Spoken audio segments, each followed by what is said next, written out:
Here, hope everybody enjoyed the holidays. Been frigid, I think we got a break in that, but not for too long, I guess. Tonight we'll start with some public comments. Ms. Baccarola, would you like to? Thank you so much. I have to make the middle school concert. My name is Victoria Barcarola. I have an elementary education degree from Seton Hall University, which is in South Orange, New Jersey. And I am a substitute teacher for the district. And I just have a couple comments. I sent this to Dr. Barrett last week. I can sing in front of 10,000 people, but in front of you guys, my heart palpitates. Oh my gosh.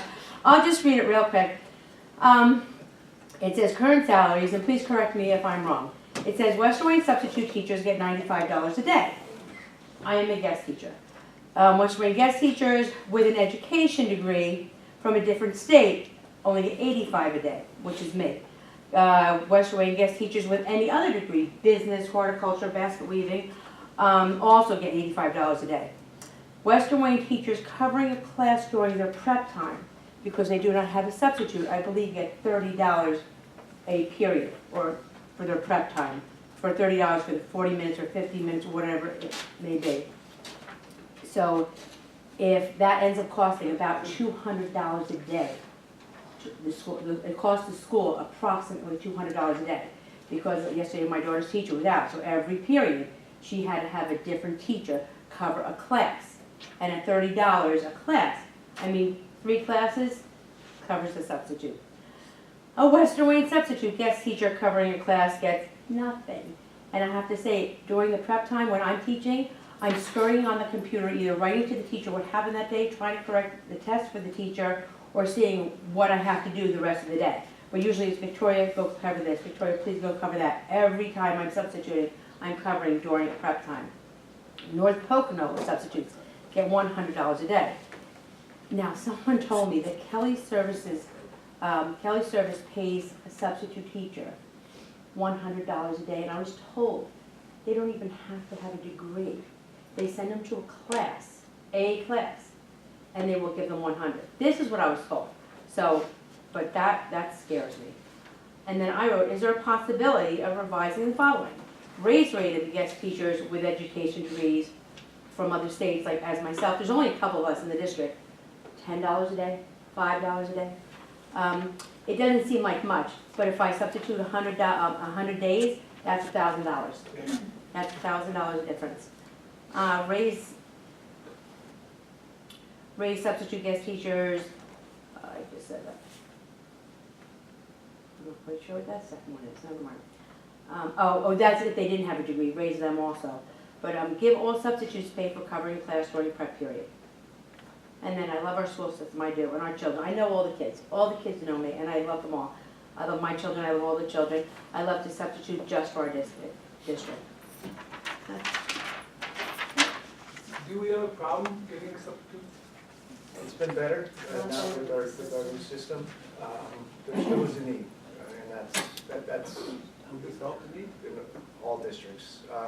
We welcome as many as we can get, both guest teachers and substitutes. And we do our best to go out and make sure that we fill every position as best we can.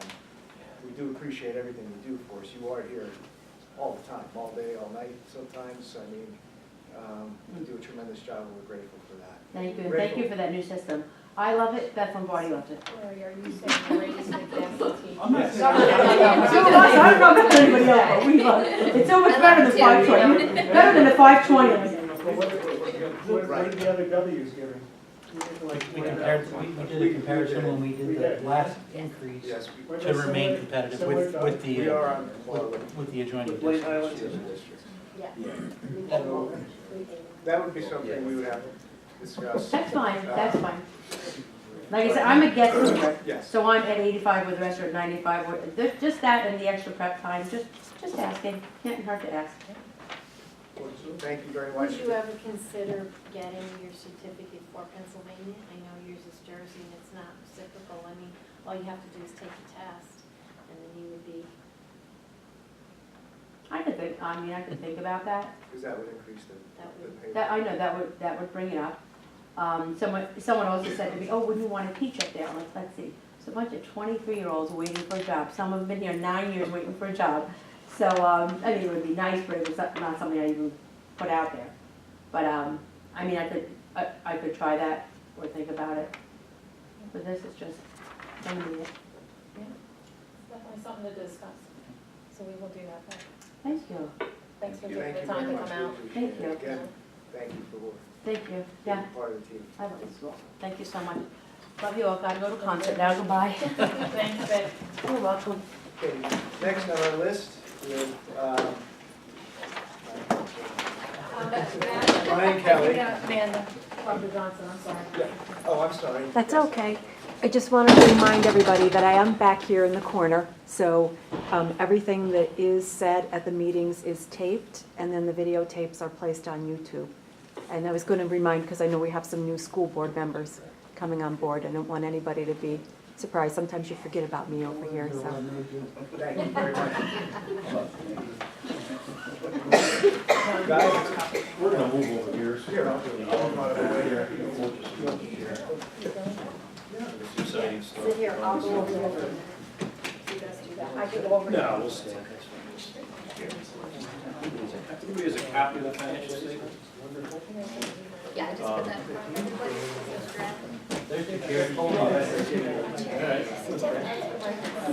We do have our board member Mike Hoffman on the phone. He's on the speakerphone here, Okay. so just so you know. Yep. This is the final draft financial statement for the Western Wayne School District for 6/30/17. Brad is here. Brad did the majority of the audit work. We're just here to present the financial statement, issue a final draft. In case anybody has any questions, things will go over tonight or after we're done this evening. If Rose has any questions, any of the board members. If you turn to page 61, we're kind of going to work backwards because we're going to look at the summary of findings and question costs for June 30th, 2017. Basically, why we're hired as your independent auditors. There's a couple opinions we give on the financial statements. There's the financial statements themselves, which you'll see is unmodified, which means that's the highest opinion that we can give as your independent auditors. There's no problems that we found going through all the things that Rose and her staff prepares and analytical reviews and conversations we have. We found no errors there. And then there's a opinion on the federal awards, which is also unmodified. So it's a clean opinion. The federal awards, the district receives over $750,000 or expends over $750,000 as awards. It's called a single audit. There's another opinion we give on the financial statement. So you have two clean opinions, the highest opinion that we can give on the financial statements. So do we have any questions so far? Each year, we talk about that, yes? Yes, that's a significant deficiency, which basically. So for a new board member. Yep. If you look at page 62, it explains what that is, and it's basically the preparation of financial statements. It's a common comment for many school districts that we audit. What that means is there's nobody internally, like myself or Brad here, that can prepare the financial statements. And that's all it means. It doesn't mean that Rose and her staff aren't doing a very good job. It's just that the cost of hiring somebody like Brad or myself to come in and particularly just do that really isn't worth the benefits that are going to be derived. So that's a common comment we have in a lot of the districts we audit. We have in limited circumstances been involved in audits for comparable size or larger governments where they've elected to bring in a second CPA firm to handle the final closing of the books, preparation of the financial statements. You're probably, for an entity this size, you're probably talking about approaching 5 figures to do that. So that's when we're talking about the cost benefit. You get this finding, which isn't viewed unfavorably by funding sources. It's sort of an understood item for certain sized governments and nonprofit organizations. So you don't face a decrease in funding or you're not viewed unfavorably when this comment is presented, as long as everything else is okay. If you have this comment plus other items, then maybe you have to consider whether you need to augment your staff or anything like that. But this comment on its own is generally not an issue.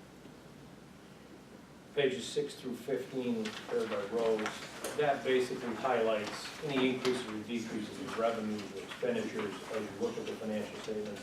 Rose does an excellent job in preparing that. So anything that you have any questions on, it's in those pages where Rose can answer. So, there's actually 2 sets of financial statements in the document. Let's turn to page 16 and 17. That's all the district's assets and liabilities on page 16. Basically, it shows all your assets, even fixed assets, buildings you have, in your liabilities. And the biggest liability that I believe was 2 years ago, you had to put your pension liability on your financial statements. If you look towards the bottom of 16, and every district had to do it. The pension liability calculated is about $61,600,000. So that gives you a negative net position at the bottom of $26 million. So again, a district your size, that's a common liability. If a smaller district, I think the smallest one might be $15 million. So that just shows the true picture of all your assets and all your liabilities. Pages 18 to 21, they're called the fund financial statements, which basically, when you adopt your budget every May, this is basically the fund financial statements. On page 18, everybody asks us, what's our fund balance? Page 18 at the bottom of that page is roughly $10,319,000, of which that total, about $7.1 million, is earmarked for future expenditures. So it's not that you have $10,320,000 to go do what you want with. Healthcare, pension obligations, could be fixed assets, anything like that. The district feels that they have to commit to or assign the balance for. Does anybody have any questions? Page 22 is the budget to actual, which again it's based on the budget that was passed in May. And the original budget in the first column, you thought expenditures would exceed revenues by about $226,000. Actually, revenues exceeded expenditures by about $4.1 million, which is a very favorable variance for your budget.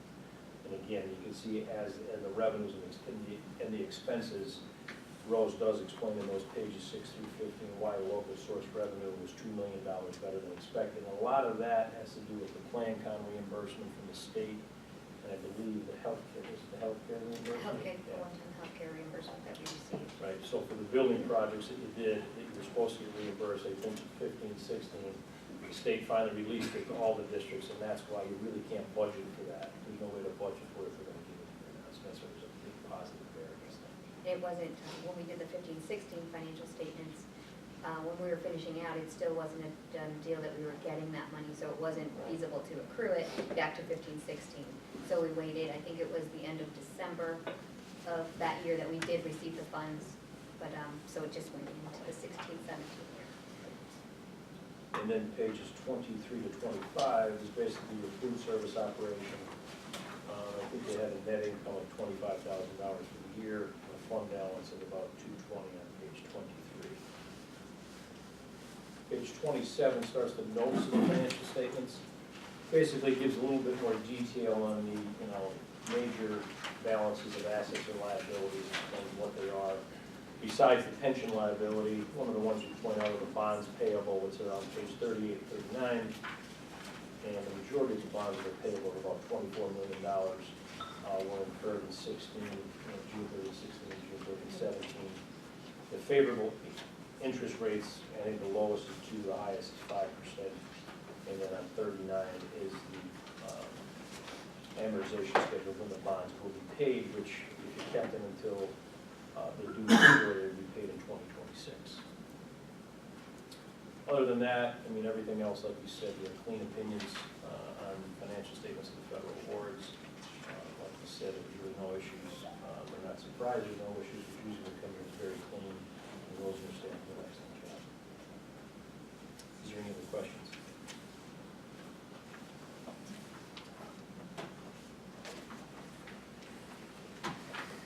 Thank you. Thank you. We appreciate it. Thank you very much. Thank you. Appreciate it.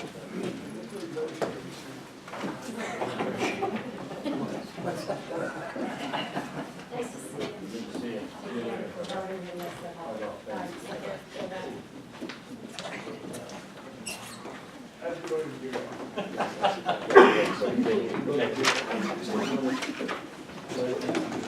Yeah. I don't make them, they're good, that's why they're good, I don't make them. See you later. What is the poster, this poster job?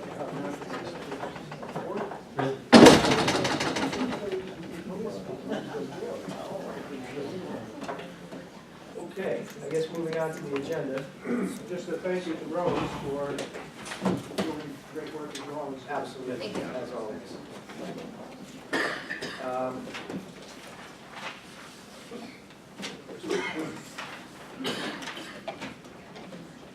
So typical first few items, approval of minutes from last month, treasury report, approval of bills, accounting of taxes.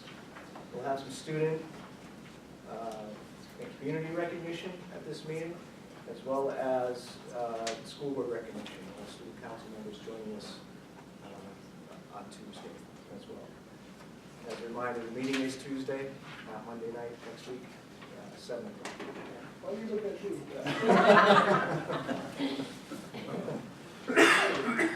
We'll have our enrollment reports ready for you.